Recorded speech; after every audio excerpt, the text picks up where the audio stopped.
Bismillahirrahmanirrahim.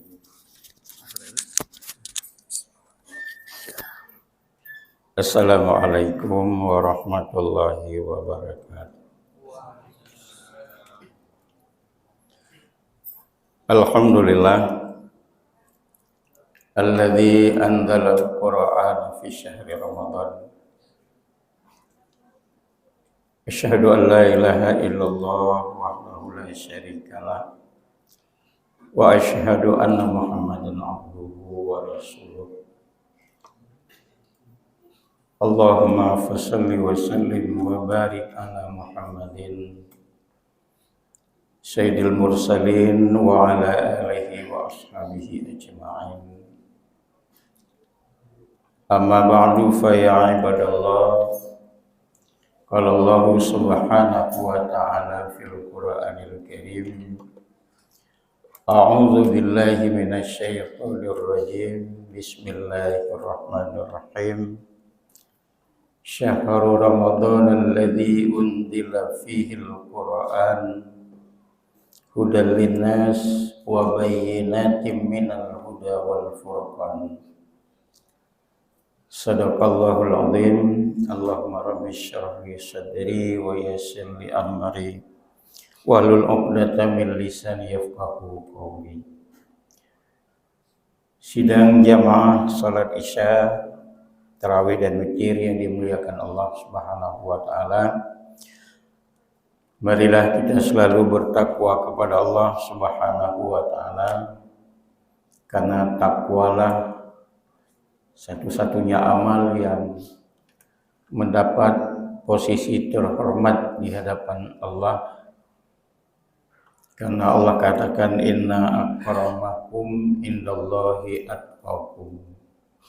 Sesungguhnya orang-orang yang paling mulia di sisi Allah adalah orang yang paling bertakwa kepadanya.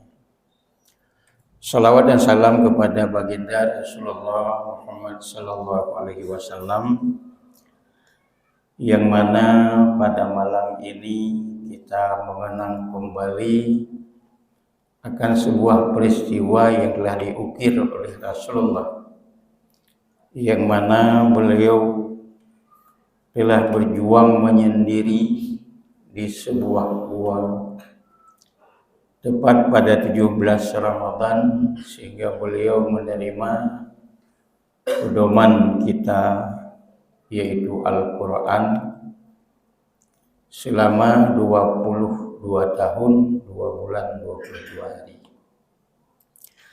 Karena itu hadirin yang dimuliakan Allah Subhanahu wa taala, ibadah puasa yang telah kita kerjakan selama 16 hari insyaallah dengan selamat, dan mudah-mudahan kita doakan Allah juga memberikan kekuatan dan kesempatan, kesehatan kepada kita untuk bisa menyelesaikan ibadah yang sangat agung, sangat mulia di bulan Ramadan ini.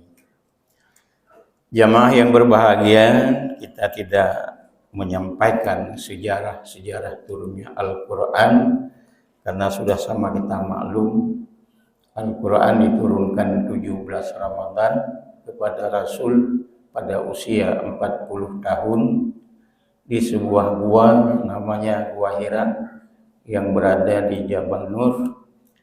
Lalu beliau berangsur-angsur menerima Al-Quran itu selama kurang lebih 22 tahun 22 hari. Sampai beliau wafat, Al-Quran sempurna ditinggalkan kepada kita sesuai dengan firman Allah pada saat beliau melakukan haji wada, haji yang penghabisan. Beliau menerima ayat yang terakhir dari surah Al-Maidah pada ayat 2. Allah katakan, al-yawma akmaltu lakum dinakum wa atmamtu alaikum ni'mati wa raditu lakumul Islam madina.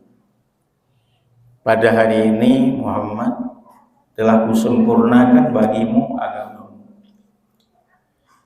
dan telah kucukupkan nikmatku atasmu, dan aku rela, aku senang Islam menjadi agama. Karena itu adalah Islam sudah sempurna yang ditinggalkan kepada kita. Jemaah yang berbahagia, keagungan bulan Ramadan, salah satu di antara beberapa keagungan yang lain adalah turunnya Al-Quran, sehingga terjadi perpaduan dua cahaya kepada umat Nabi Muhammad yang faedahnya, manfaatnya kita rasakan baik di dunia ini, bahkan ketika kita berada di alam kubur nanti.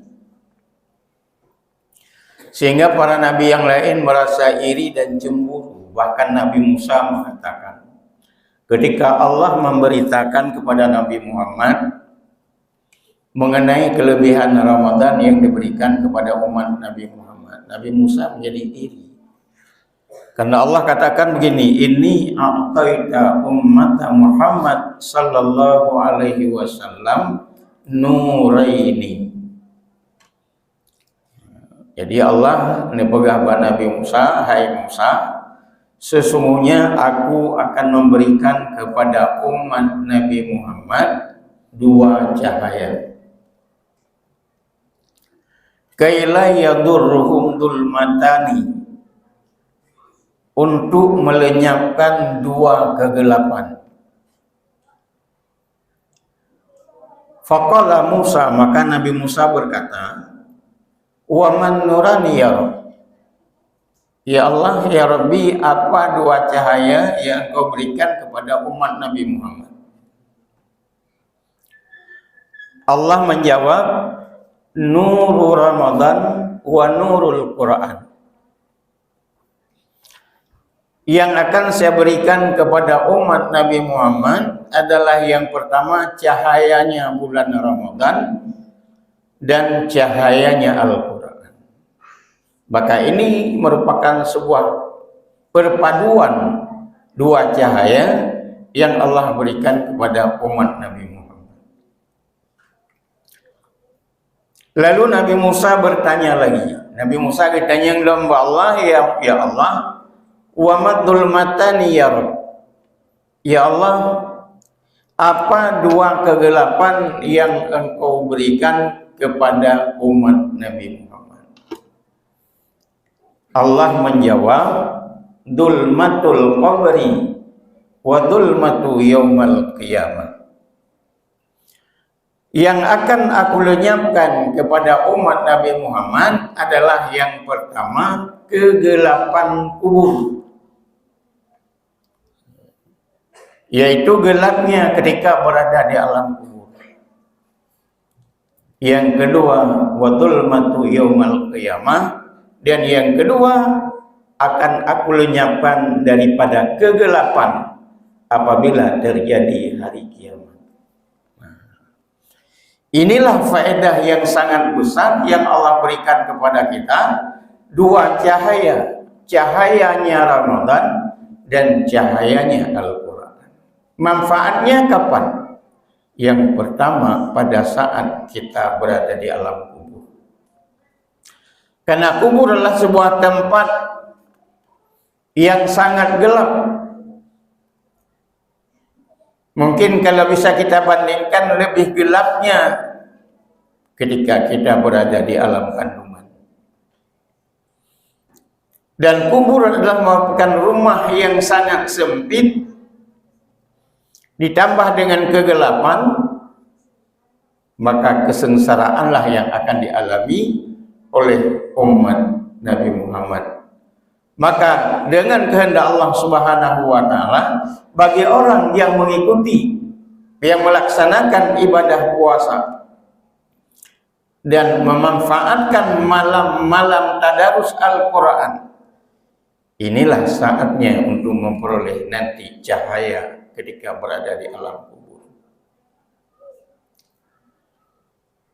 Yang kedua adalah kegelapan hari kiamat. Ya, mudah-mudahan kita tidak bertemu dengan kiamat.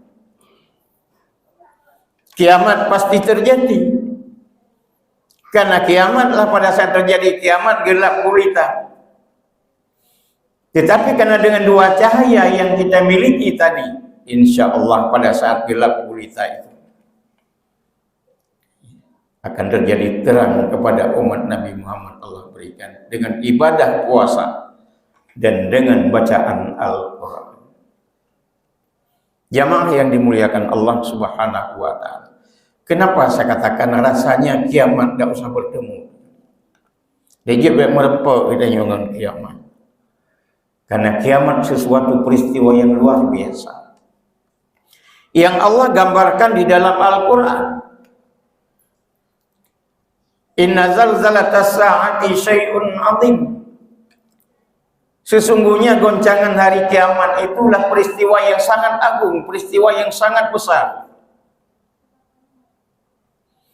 Yauma tarawna tazhalu kullu murdi'atin amma arda'at wa tada'u kullu zati hamlin hamlaha wa taran nasa sukara wa ma hum bisukara walakinna azaballahi syadid.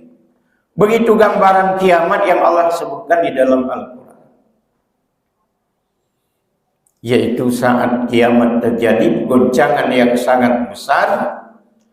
Engkau lihat pada hari itu, kata Allah, seorang perempuan yang sedang menyusui anaknya, seorang ibu yang sedang menyusui anaknya, anaknya lepas dari pangkuannya tanpa terhiraukan, tidak bisa terhiraukan. Wa tada'u kullu zati hamlin hamlaha. Dan kau lihat pada hari itu juga seorang perempuan yang sedang mengandung, gugur kandungannya. Begitu dahsyatnya. Wa taran nasa sukara. Engkau lihat pada hari itu manusia seperti dalam keadaan mabuk. Wa ma hum bisukara, padahal mereka bukan mabuk. Walakinna azaballahi syadid, tapi azab Allah yang sangat dahsyat. Maka dengan hikmahnya Ramadan, dengan cahayanya Al-Quran, insyaallah kita umat Nabi Muhammad tidak akan mengalami yang disebut dengan peristiwa kiamat. Kalaupun kita alami, insya Allah kita tidak dalam keadaan gelap gulita. Jamaah yang berbahagia, apakah orang yang membaca Quran akan memperoleh nur? Apakah orang yang berpuasa juga akan memperoleh cahaya daripada Allah? Tentu orang-orang yang membaca Quran yang dengan sebenarnya, sebagaimana yang telah diatur oleh tata tertib baca Al-Quran. Karena Quran adalah kalam Allah, membacanya ibadah. Berpuasa juga, apabila kita lakukan ibadah puasa dengan sebenarnya, itu akan memperoleh cahaya daripada Allah. Sebab kenapa Nabi katakan, kam min sha'imin laisa lahu min siyamih illal wal atash. Berapa banyak orang yang berpuasa, apa yang dia peroleh dari puasanya hanya lapar dan haus. Jadi nur yang kita inginkan daripada ibadah puasa tidak akan muncul, tidak akan berhasil. Kecuali yang bisa memperoleh nur cahaya ilahi di bulan suci Ramadan, apabila orang yang berpuasa terhindar daripada 5 hal, ini baru akan memperoleh nur cahaya Allah. Apa itu 5 hal? Kata Nabi dalam hadis yang sering sudah kita dengar, khamsatu asya. Ada 5 perkara, tuhbatus shaum, yaitu yang dapat menghilangkan puasa. Aitu butilu sawabahu, kata. Artinya membatalkan pahala puasa. Artinya puasa yang kita lakukan masih diterima Allah, masih ada, tapi nilai pahalanya sudah dihapus oleh Allah. Yang pertama, kata Nabi, orang yang berpuasa akan memperoleh nur, dia terhindar daripada al-kazibu, adalah kebohongan, dusta di dalam berpuasa. Kalau orang yang sedang berpuasa tapi melakukan berkata dusta, ini puasanya tidak disebut akan memperoleh nur. Karena mulutnya selalu mengatakan yang tidak benar. Karena kebohongan, kata Nabi, al-kizbu la ummati, yang sulit itu bukan umatku. Itu yang perlu dihindari, adalah kebohongan jangan terjadi bagi orang yang berpuasa. Kalau ingin kita peroleh cahaya nur daripada Allah. Yang kedua, wal ghibatu, adalah menggunjing, mengumpat sedang berpuasa. Kita tidak sadari bahwa kita sedang berpuasa, tapi kita sudah membicarakan orang lain. Maka setelah puasa sulit kita peroleh hikmahnya, sulit kita peroleh nur cahaya Allah dalam bulan Ramadan. Kemudian yang ketiga adalah wan namimatu, yaitu namimah, mengadu domba, bahasa Aceh ini lalat mira. Suka membawa berita mengadu domba antara si A dengan si B. Itu akan menghapuskan semua ibadah pahala yang kita lakukan. Kemudian yang keempat adalah wal yaminul ghumus, yaitu bersumpah tapi sumpah palsu. Bersumpah di dalam bulan Ramadan sedang berpuasa, itu nanti wajib membayar kifarat sumpahnya. Apalagi sumpah yang kita lakukan itu tidak benar, sumpah bohong. Dan yang kelima kata Nabi adalah wan nadharu bi syahwatin, melihat atau memperhatikan dengan nafsu syahwat. Karena dalam bahasa Arab ada dua kata, ada kata ra'a, ada kata nadhara. Yang tidak dibenarkan adalah menggunakan kalimat nadhara. Kalau ra'a boleh. Jadi misalnya kalau orang bilang kalau puasa, misalnya orang laki nggak boleh lihat orang perempuan, orang perempuan nggak boleh lihat orang laki-laki, boleh. Siapa bilang nggak boleh kalau hanya melihat? Yang tidak boleh memperhatikan. Setelah dilihat, diperhatikan. Memperhatikanlah menusuk kepada nafsu jahat. Inilah yang membawa pengaruh kepada dosa. Jadi maka Nabi katakan wan nadharu bi syahwatin, memperhatikan dengan syahwat. Melihat makanan dengan nafsu ingin mengkonsumsi juga tidak dibenarkan. Kalau hanya melihat saja itu dibenarkan.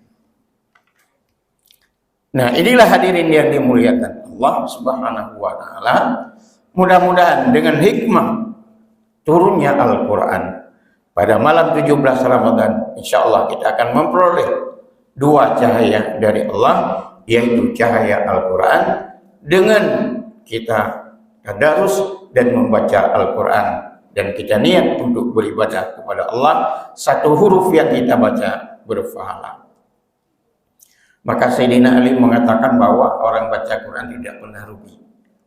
Orang baca Quran di luar salat tanpa wudu diberikan pahala 20 pahala per huruf yang dibaca. Sebuah huruf yang kita baca dari Al-Quran itu diberikan pahala. Membaca Al-Quran dengan berwudu itu juga diberikan pahala. Dan membaca Al-Quran di dalam sholat diberikan pahala 50 per huruf yang dibaca.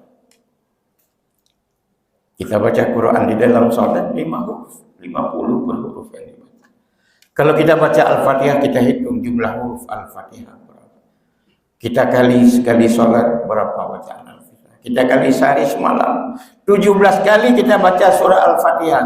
Kita kali 50. Berapa banyak pahala yang diberikan Allah. Maka inilah yang disebut nur Al-Quran kepada orang yang membacanya. Kiranya bermanfaat. Dengan tausiah singkat, kepada kita semuanya. Saya akhiri, billahi taufiq wal hidayah. Assalamualaikum warahmatullahi wabarakatuh.